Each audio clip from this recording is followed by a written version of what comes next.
The night had a strange kind of stillness, the city's neon lights reflecting in puddles left by a sudden afternoon rain. I walked down the sidewalk, my hands buried in the pockets of my denim jacket, trying to shake the tight knot in my chest. The bar was just ahead, a small lounge tucked between a pizza shop and a bookstore. I wasn't supposed to be here alone, but something inside me had pushed me out the door. His name was Landon, the man I'd fallen for, the one who made ordinary days feel like a movie, who could make me laugh even when the city felt suffocating. But tonight, I couldn't see him. Not yet. And I was restless, driven by a mixture of longing and something darker, pride. It had started weeks ago, a subtle tension building between us.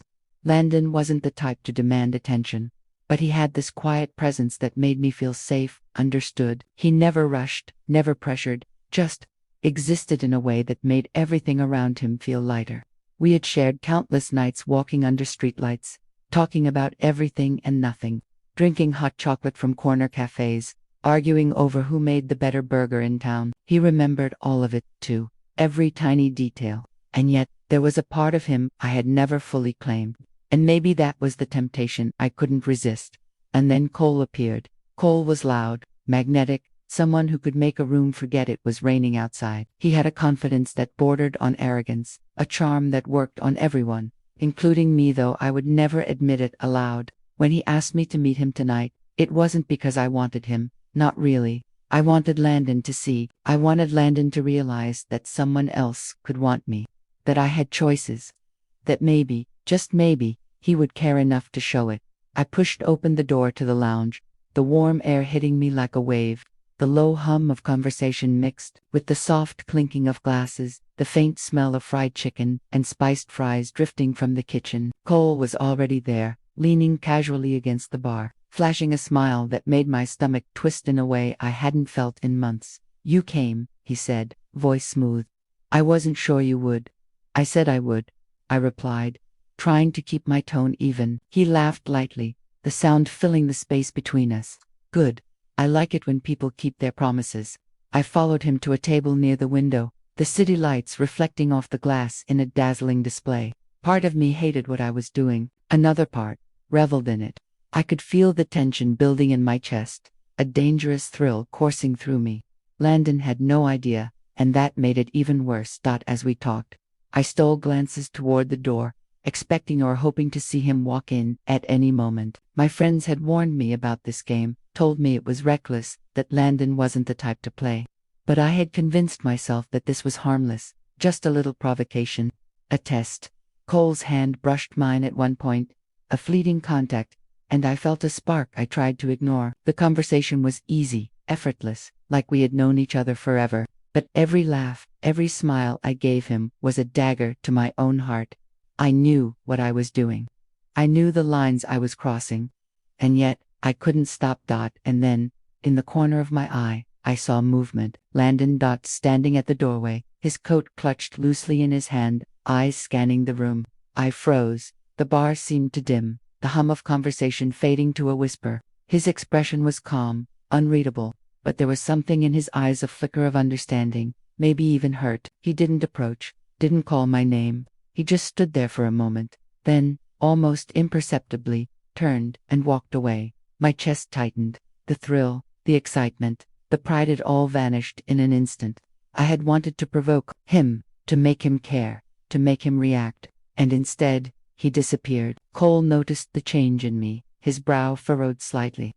"You okay?" he asked, genuinely concerned. I forced a smile. Yeah, I'm fine." But I wasn't fine. Not even close. The night stretched on. Every laugh, every sip of beer, every word I said to Cole, a reminder that I had just made a choice I could never take back, and that was only the beginning. The morning after that night, I woke up to the sound of city traffic humming faintly through my blinds. Sunlight streamed through cracks, but it didn't bring warmth, it brought the weight of realization. Hadn't just made a reckless choice. I had crossed a line I could never take back. Landon didn't show up at the bar, and I didn't hear from him all morning. Each message I sent went unanswered. Each call unanswered. I stared at my phone for hours, willing it touring, willing him to walk through the door, but it stayed silent. The silence was deafening. I remembered every moment with him, walking through the farmer's market on Saturday mornings. Him carrying a bag of fresh apples and donuts he insisted we share.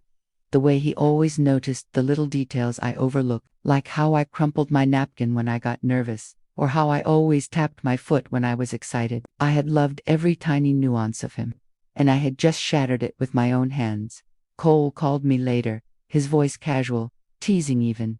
"You okay? You seemed distracted last night." I laughed nervously. "I'm fine."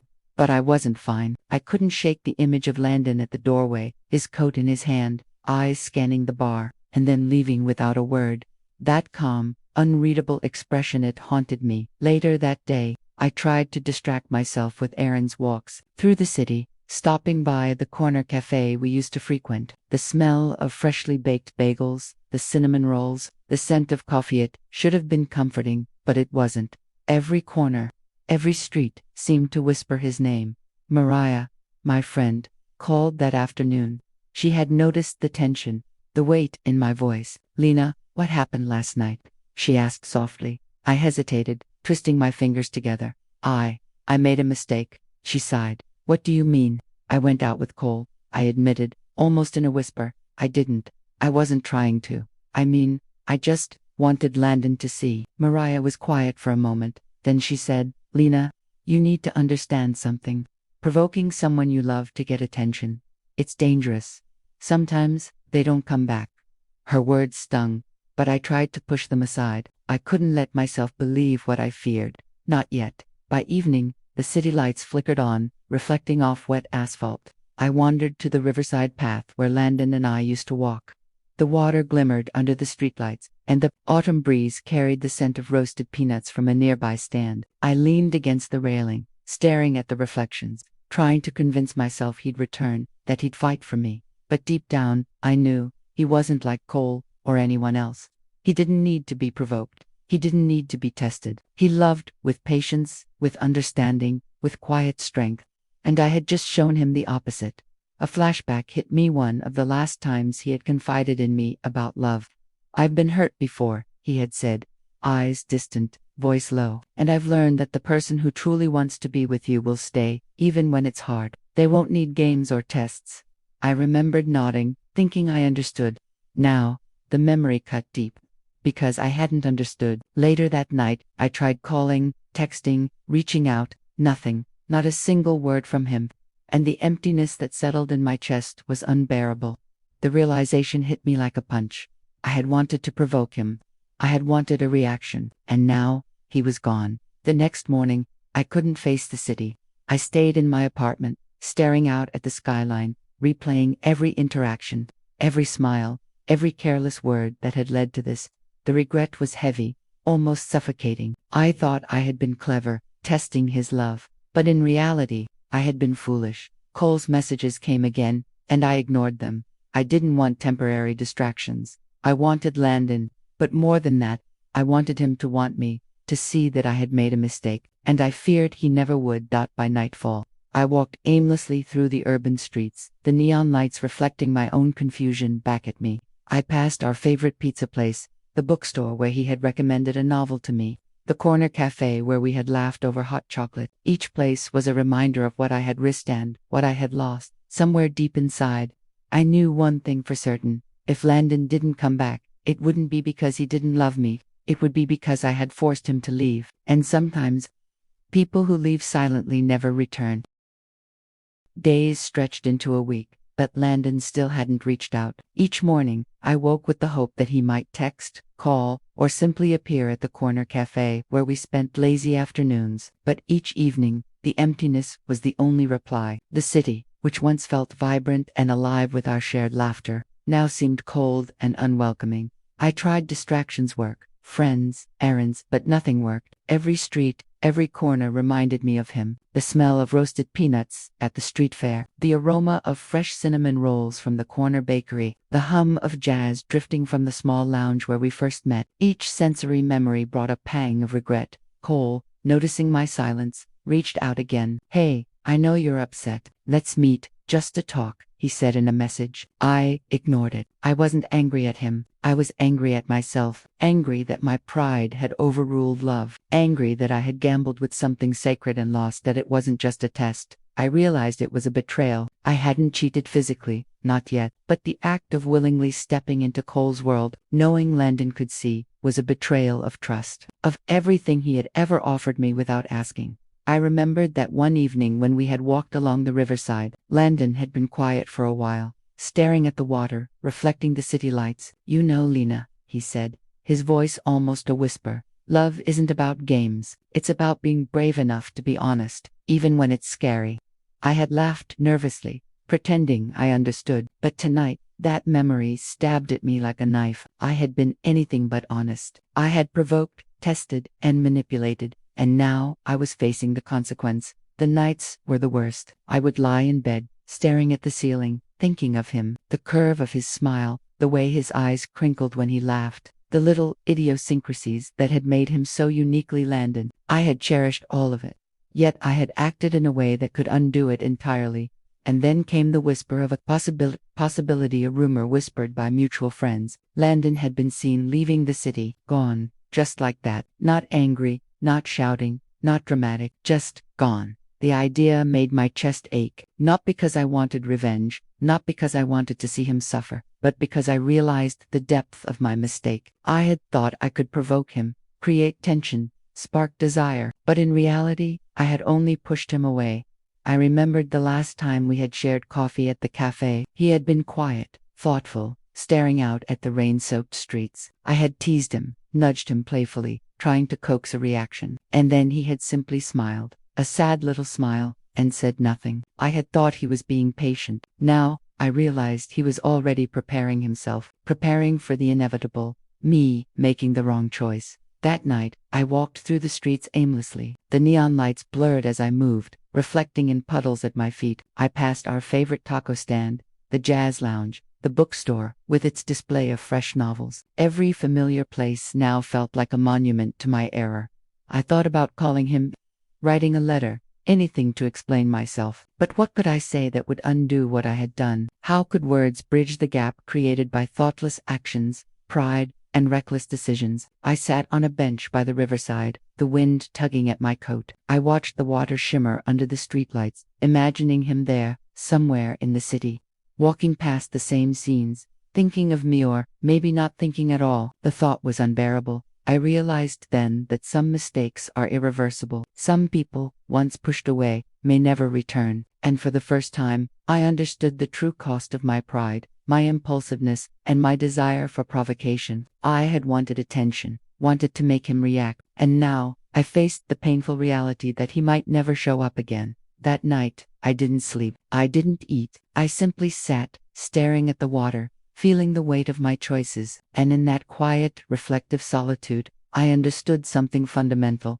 Love isn't about proving someone wrong. Love isn't about tests or games. Love is about honesty, respect, and the courage to value the other person's heart as much as your own. And I had failed. The days that followed felt like a blur. I walked through the city like a shadow, watching couples pass hand in hand, families laughing at cafes, strangers sharing fleeting moments of connection, and, all the while, I felt painfully alone. The city I had once loved, every street and corner a memory of Landon, now felt cold and alien. I kept replaying that night over and over in my head, the moment I chose to be with Cole, the thrill I had felt, and then the hollow punch of realizing Landon didn't care to chase me. I had thought he would react, that he would fight for me, that he would show up in some dramatic, heartfelt way. But he hadn't. He simply disappeared, and the silence that followed was deafening. I tried to distract myself. I went to work, pretending to be fine, smiling when coworkers passed by, nodding politely when they asked about my weekend. But inside, my chest ached with every memory of him, every small gesture, every laugh, every quiet moment we had shared. It all returned to me like a ghost I could not shake. Cole noticed. "You've changed," he said one afternoon, as we sat at a small diner, the smell of fries and sizzling burgers in the background. "You're not the same Lena I met last week." I looked at him, my eyes tired and hollow. I'm not okay," I admitted softly. He frowned. "Talk to me. You don't have to pretend." I shook my head. "It's not about you, Cole. I can't explain it. I miss someone else." The words hung in the air. He looked at me with a mix of curiosity and confusion. I didn't elaborate. I couldn't. Not yet. Not until I knew if Landon was gone for good. That night, I found myself walking to the rooftop where Landon and I had spent so many quiet evenings, sharing stories and stolen glances under the stars. The city sprawled below, lights twinkling like distant memories. I leaned against the railing, letting the cool wind whip through my hair, and I allowed myself to imagine him there beside me, smiling, maybe even forgiving me. But the rooftop was empty, and in that emptiness, I felt the full weight of my mistake. Flashbacks came unbidden, cutting through my thoughts. The first time he had sketched the skyline for me, timidly offering the notebook in his hands. The night we had shared our favorite burgers, arguing playfully over which diner had the better fries. The morning he had surprised me with fresh donuts and coffee, knowing exactly how I liked them. All of it, gone, because of one reckless night. I realized something else, too. I had underestimated him. Landon was patient, kind, and understanding, but he wasn't blind. He had seen my actions, known my intentions, and had made a choice. He had chosen himself over my games, and the truth hit harder than anything I had felt before. He would never come back just because I wanted him to. I thought about the pride I had felt, the thrill of manipulation, the excitement of testing him, and I hated myself for it. Every nerve, every impulse that had driven me to provoke him, now felt like poison in my veins. I sat on the edge of the rooftop, legs dangling, staring at the city below. I had wanted a reaction, a fight, a declaration of love, but instead, I had received silence, and in that silence, I understood a painful truth. Love cannot be forced, cannot be demanded, and cannot be provoked. Hours passed, the wind died down, the city quieted, and I stayed, letting the night envelop me. It was the first time I had allowed myself to truly mourn, not just the absence of Landon, but the loss of the version of myself that had believed games could win hearts. That by morning, I realized something else. Life would go on, with or without him, but I had a choice to make: remain stuck in regret and self-punishment, or try to rebuild the parts of myself I had lost along the way. I didn't yet know how to do it. Didn't yet know if he would ever return, but one thing was painfully clear. I could not go back to the reckless, prideful version of myself, not if I hoped to ever deserve the kind of love Landon had offered me. And somewhere, deep in the quiet corners of my heart, I felt the first flicker of understanding. Perhaps the person I had tried to provoke the most, the one I had tested, manipulated, and ultimately hurt, was also the one who had taught me the hardest lesson of all. Love isn't about winning games. Love is about trust, respect, and knowing when to step aside and let the other person walk away with dignity. Weeks had passed, but Landon still hadn't reached out. Not a call, not a text, not even a social media ping. The silence had become unbearably constant reminder of what I had lost. I walked through the city like someone trapped in a dream, seeing our memories etched into every street corner. The taco stand where he had insisted I try the spicy chicken burrito, the corner cafe with the aroma of fresh bagels and roasted coffee beans, the bookstore where he recommended novels that later became my favorites. Every memory was a shard of glass in my chest. Friends tried to comfort me. Mariah called, worried, "Lena, you have to stop torturing yourself. You can't change what's done." But how could I stop? The guilt was suffocating. I had thought provoking him, testing his patience, would ignite something more between us, but the reality was cruel. He had seen through it, understood my games, and chose himself instead. The idea of him walking away silently, without anger or confrontation, cut deeper than any argument could have. One evening, I found myself wandering into our favorite lounge, the one where we had first laughed together over shared drinks and music that made the world feel smaller, intimate. Cole was there, already perched at the bar, flashing his usual grin. He waved me over. "I thought you might come," he said. "Want a drink?" I shook my head. "Not tonight." He frowned. Still thinking about him, I nodded, biting my lip. "Every day, every moment. I can't stop." Cole's expression softened, but I could see the frustration, too. "You wanted to provoke him, didn't you?" I flinched. I thought I don't know. Testing his love. "Love doesn't need tests," Cole said gently. "It just is, and it can't be forced." I swallowed hard, staring at the amber liquid in my glass, wishing it could erase the memory of that night, wishing it could undo my mistakes, but it couldn't, not even a little. That night, I walked home through the drizzle. Streets slick with rain, neon reflections blurring beneath my feet. I imagined Landon walking past me, maybe seeing me, maybe remembering, but he never did. And the truth sank in. Some mistakes leave permanent marks, and some people, once pushed away, never come back. I remembered the first time he had trusted me fully, showing me his sketchbook of city streets, bridges, and rooftops. He had let me see his world, and I had promised, without really thinking, that I would protect it. But I hadn't. I had shattered that trust in a heartbeat. Sleep became impossible. Nights were spent staring at the ceiling, reliving moments, dissecting every word, every smile, every choice that had led to this. I had wanted attention, a reaction, some spark to prove he cared, and in chasing that, I had pushed him away entirely. Then came the day I realized something I hadn't wanted to face. Landon wasn't angry. He wasn't hurt. He was gone. And in his silence, he had shown me more strength and integrity than I could ever hope to understand. He didn't need to prove anything to me. He didn't need to fight. He simply protected himself, and in doing so, taught me the cruelest lesson of all.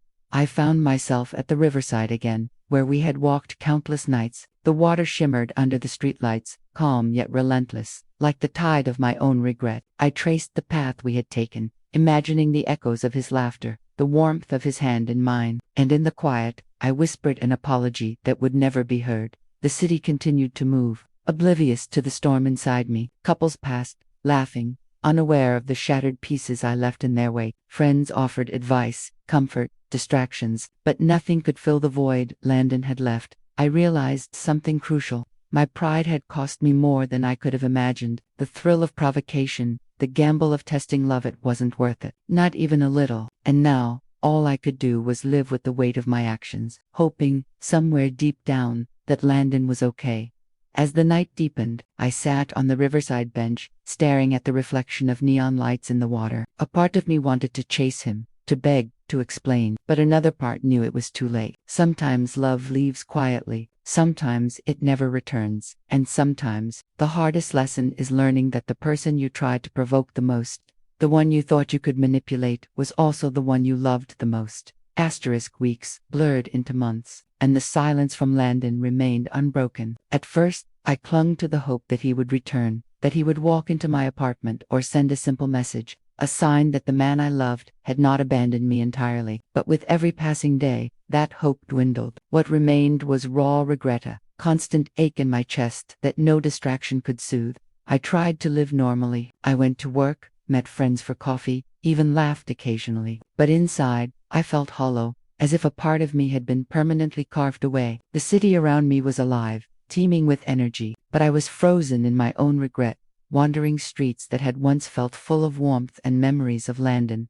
One rainy evening, I found myself back at the taco stand where we had shared countless late-night meals. The aroma of grilled chicken and fresh tortillas filled the air, but it no longer brought comfort. I ordered my favorite spicy chicken taco, the one Landon had loved too, and sat at a corner table, staring at the empty chair across from me. I realized then that no food, no laughter, no company could replace the space he had left behind.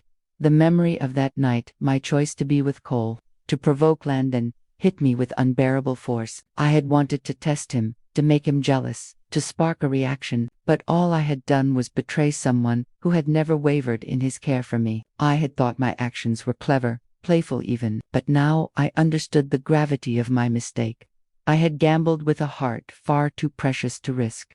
Cole had tried to reach me. His messages, once full of charm and teasing, now seemed hollow and meaningless. I ignored them all. No distraction, no flirtation could ease the sharp pain of realizing I had lost the one person who had truly mattered.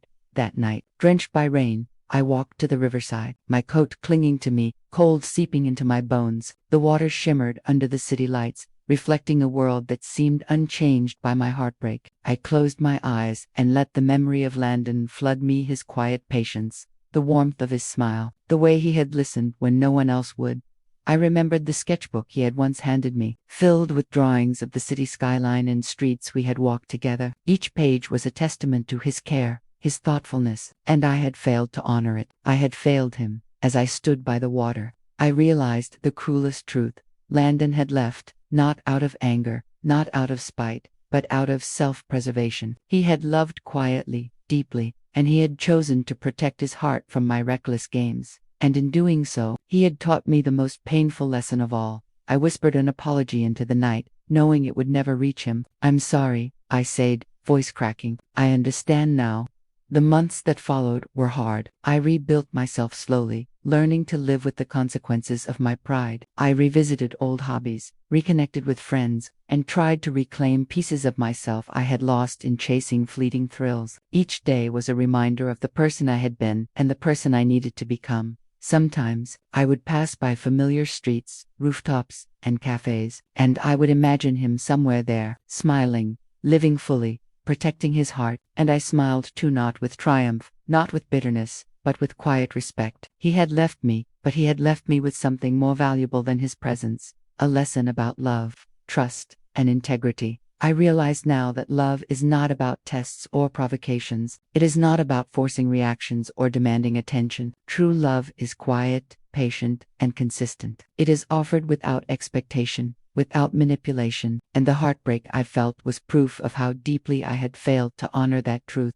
Cole faded from my life entirely, a fleeting distraction I no longer needed. I understood that no temporary thrill could replace the depth of genuine connection, the kind of bond Landon had given me. The city moved on, indifferent to my heartbreak, but I had changed. I carried the lessons of love and loss like a scar that would never fade, a constant reminder that some choices are irreversible. Some hearts cannot be provoked, and some people, once gone, never return. And in the quiet moments, when the city was still and the water shimmered under the lights, I felt a flicker of gratitude amidst the pain. I had lost him, yes, but I had learned. And sometimes, the harshest lessons are the ones we need most. I walked home that night, rain-soaked and reflective, knowing that the man I had tried to provoke had left for good. And in that departure, I finally understood the meaning of love, loss, and the cost of reckless choices. Months had passed since Landon disappeared from my life. The city had continued its endless rhythm, lights flickering on wet streets, taxis honking, and the late-night jazz spilling from corners. Life went on around me, indifferent to the storm that had once raged in my heart. I had learned to move, slowly, with careful steps, through the streets we had once shared. Every cafe, every taco stand, every bookstore felt like a shrine of memories, some tender, some sharp, all unforgettable. I no longer sought to recreate them or reclaim them. I simply observed, letting the city whisper lessons I hadn't been ready to hear before. The first time I returned to the riverside after months of avoiding it, I felt a strange mixture of sorrow and clarity. The water shimmered under the neon glow, calm yet relentless, reflecting the world in quiet perfection. I remembered our hands brushing, our whispered laughter, and the moments that had felt like magic. Those moments were gone, and I understood something I had never truly grasped. Some people, once lost, cannot be summoned back by regret alone. I thought often about the choices I had made the night I agreed to meet Cole to provoke Landon, the reckless games of pride and insecurity. I realized now that I had not been testing him. I had been testing myself. I had wanted confirmation that my love, my worth, was undeniable. And in chasing that, I had failed to honor the love that had already been given to me freely. Cole had vanished from my life too. He was just a shadow of a momentary distraction, a reminder that thrill and temptation cannot replace trust and loyalty. I didn't resent him, nor did I seek him. My gaze was no longer outward, for validation. It was inward, for understanding. And Landon, he remained absent, but his presence lingered in the lessons he had imparted without words: patience, quiet strength, the courage to step away when love is tested too harshly, the wisdom to protect one's heart rather than chase provocation, the idea that love is not about reaction or drama, it is about consistency, honesty, and respect. I sometimes walked past the rooftops where we had shared stolen evenings, imagining him sketching the skyline, the city streets, or simply walking along the riverside, guarding the pieces of himself that I had failed to cherish. And I smiled, not with triumph, not with bitterness, but with gratitude for having known someone capable of such quiet depth. The truth was clear now. Love, once disrespected, may never return, and yet, even in its absence, it teaches more than any presence ever could. I had learned the meaning of pride, the cost of recklessness, and the value of trust. I had learned that games in love are never worth it, and that even the deepest feelings can be lost with one wrong choice. At times, the ache returned. It would linger in the corners of my chest, or in the quiet moments at night when the city outside seemed to pause just enough for memory to intrude. But I no longer feared it. The pain had transformed into clarity. The heartbreak had become wisdom, and I finally understood that some departures are acts of love in themselves, acts that protect the heart from betrayal, even when it shatters the one who caused it.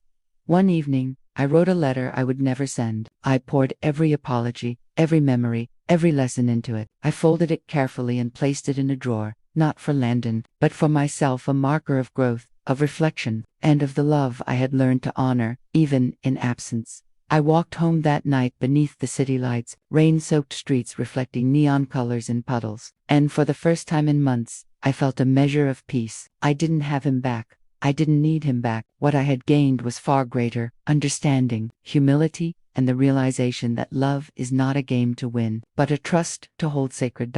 And sometimes, when the city sleeps and the wind carries whispers of streets once shared, I imagine Landon smiling somewhere in the distance, living fully, guarding his heart, and unknowingly teaching me how to be whole again. I had lost the man I loved. I had lost the version of myself that was reckless and prideful. But in that loss, I had gained wisdom, and I knew, finally, that some people leave not to punish us, but to reveal the truths we need most: truths about love, about loss, and about the strength it takes to walk forward with a heart that has known both.